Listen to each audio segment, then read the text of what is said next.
Hi, I'm Rick Carter. I'm the ringmaster here at Moonshots. Welcome to Your Business 2.0. Today, we're talking to a number of members of the collective at Moonshots, a group of creatives who drive business growth and aim to develop global businesses. In particular, we're focusing on a program that we have going at Rove in South Australia to create an entire new industry. Well, Ricky, most recent times I worked in government on some major nature-based tourism projects.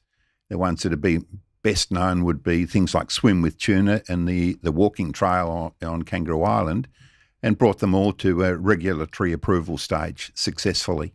Well, now I like to help businesses in that area again of tourism, particularly nature-based tourism, and really help them with their strategic thinking. Really making sure that they're checking through their vision and whether, I guess what you'd say is the capacity, what's their capacity to execute. I mean, it's one thing to have an idea and a vision, but it's another thing to be able to step it through. And there are all sorts of problems that people can run into that I can help them with, and particularly around the clarity of the thinking. And checking through that. I've got an engineering background, so that's really what I'm really good at doing.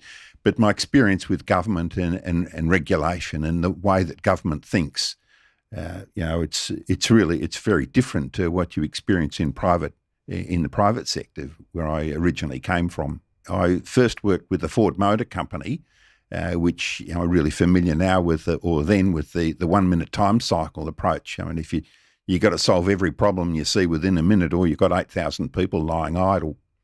After that, I went to Mobil Oil, which gave me that familiarity and comfortable with the long-term strategic thinking that you really do see in the oil industry. I mean, their time frames are much, much longer.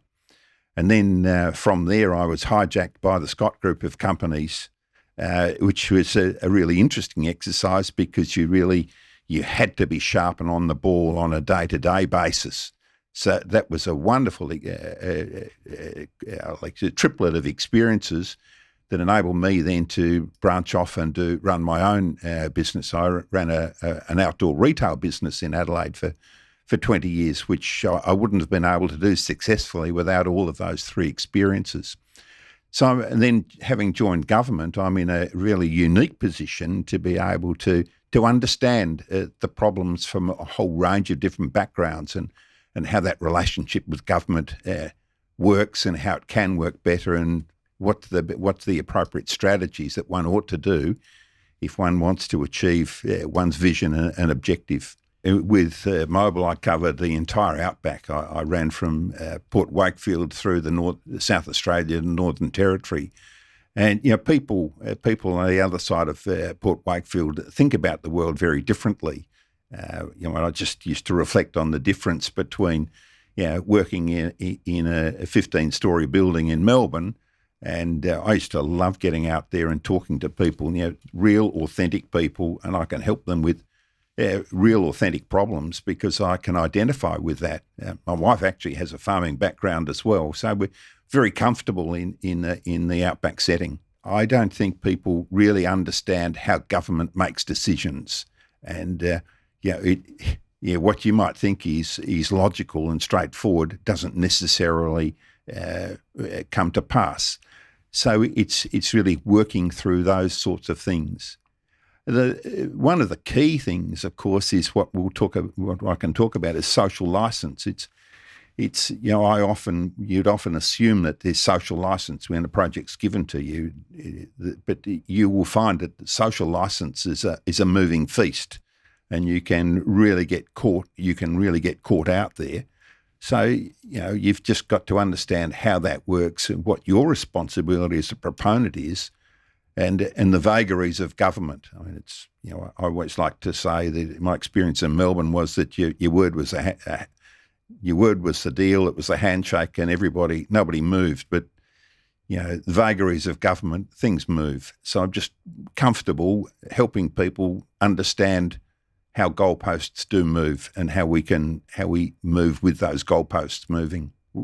I think we were successful with Victor Harbour with the Swim with Tuna project because we were able to be on the front foot in that, and I think we got ahead of the game there, which was a great help. It still took a long time. There's still challenges. There's still a 12-month delay because of appeals and things like that. And I guess it's able just to be able to help people become aware of the cost of delay. I mean, I don't think, if be respectful of government, because I used to work for them, but I don't think people understand what the cost of delay is when you're running a project. You just can't afford to sit tight for 12 months. But it's once people are aware of it and can plan around it and just understand what the hurdles are, it's a great help.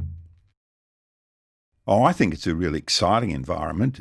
Firstly, people are very active in terms of their thinking and their visions and things like that. It really helps you from going stale, and it just enables you to keep on challenging yourself. I mean, it's very easy to sit back, and when you see all these other people kicking goals very regularly, just remind yourself that you've got to lift your game every week, and I find that fantastic. I love that.